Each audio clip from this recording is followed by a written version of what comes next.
Estamos de volta, vamos direto para a tela, Má. Vamos lá. Exame unificado número 11, peça prático profissional.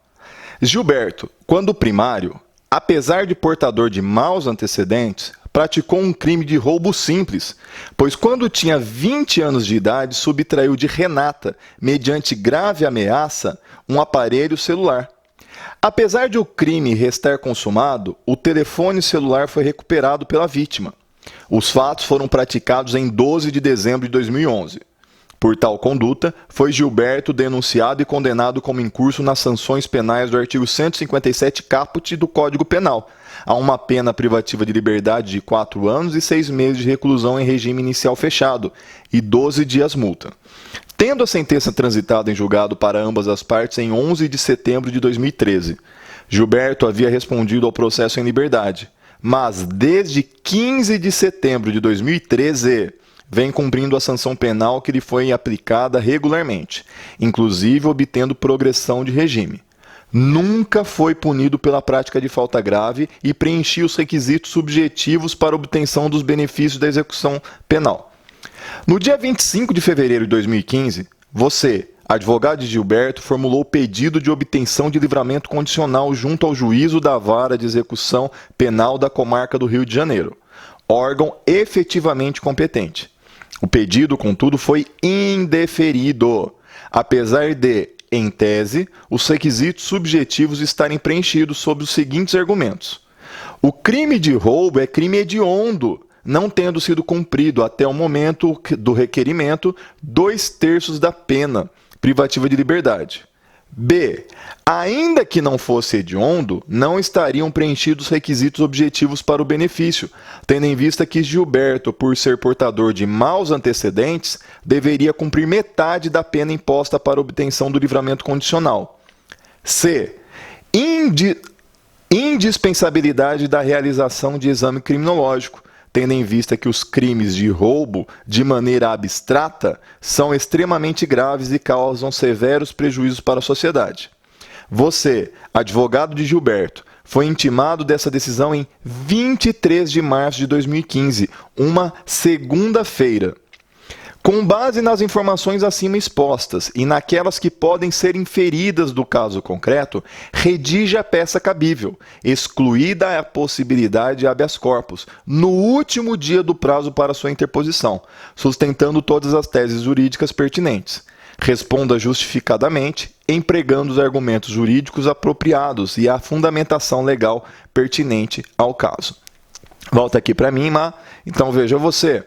O seu cliente, que se chama Gilberto, ele praticou um crime de roubo, ele foi condenado a uma pena, ele iniciou o cumprimento da pena em regime fechado, ele já progrediu de regime, então ele já está no regime semiaberto, ele já cumpriu todos os requisitos para o livramento condicional, você já fez um pedido para o livramento condicional e o juiz indeferiu.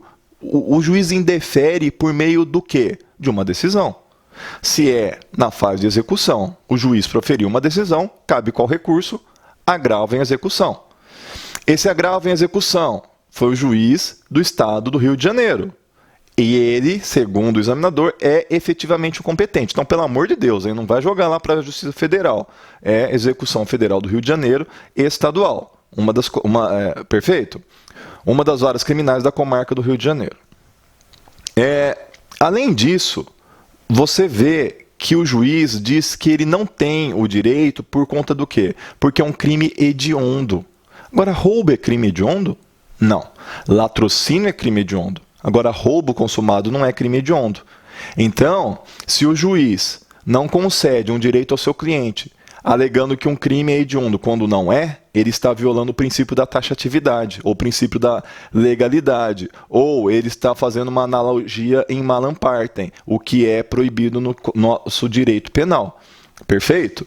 Se está ocorrendo isso, nós vamos alegar isso no direito, nós vamos narrar isso nos fatos e vamos defender o nosso cliente naquela parte referente ao direito, o direito que está sendo violado. Ele ainda vai dizer que o seu cliente ele não tem esse direito ao livramento condicional porque ele é portador de maus antecedentes. Isso aí não é requisito para que ele não possa receber o benefício.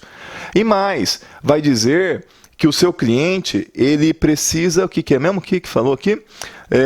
Afastamento, requisito objetivo da concessão do livramento. Ah, tá. Que o crime que precisa do exame criminológico, porque o crime de roubo, abstratamente, é um crime grave. Gente, sempre que o examinador colocar que o juiz entende que o crime em abstrato é grave, você vai confrontar isso, porque isso aí não é fundamentação idônea. Há a necessidade de uma fundamentação idônea e falar simplesmente que o crime de estupro é grave abstratamente, o crime de tráfico é grave abstratamente, o crime de homicídio é grave abstratamente. Sempre que houver isso, você vai confrontar o juiz. Perfeito? Por falta de fundamentação idônea. Outra coisa, o nosso examinador pede para que nós datemos no último dia do prazo.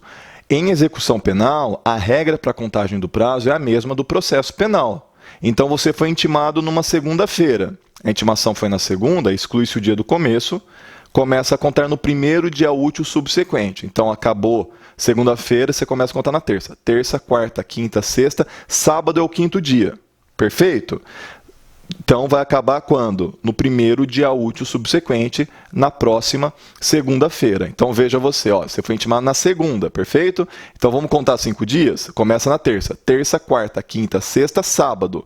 Você vai apresentar esse recurso na próxima segunda-feira. Então foi dia 23. Então 24, 25, 26, 27, 28 é sábado. 29 é domingo. Dia 30 de março, segunda-feira, é o dia que você vai apresentar esse recurso. Então como que fica o nosso gabarito? Peça agravo em execução com pedido de retratação, na petição de interposição. Não se esqueça.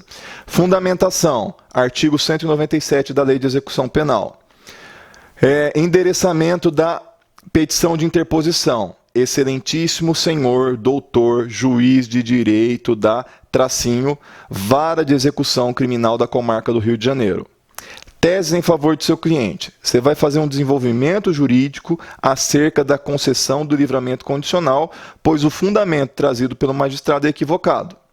Segundo, afastamento da hediondez do crime de roubo simples, pois este não está no rol dos crimes hediondos, ou por violação ao princípio da taxatividade. 3. O requisito objetivo para a concessão do livramento condicional de condenado não reincidente portador de maus antecedentes é de 1/3 e não de metade. O juiz falou que precisava de metade, mas não, é só 1/3.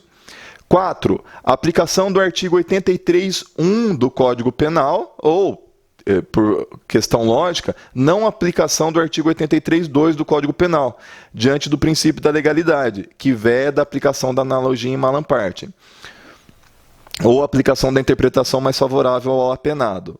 5. A realização de exame criminológico não é indispensável, porque a decisão que determina o exame criminológico deve ser devidamente fundamentada em fatores concretos.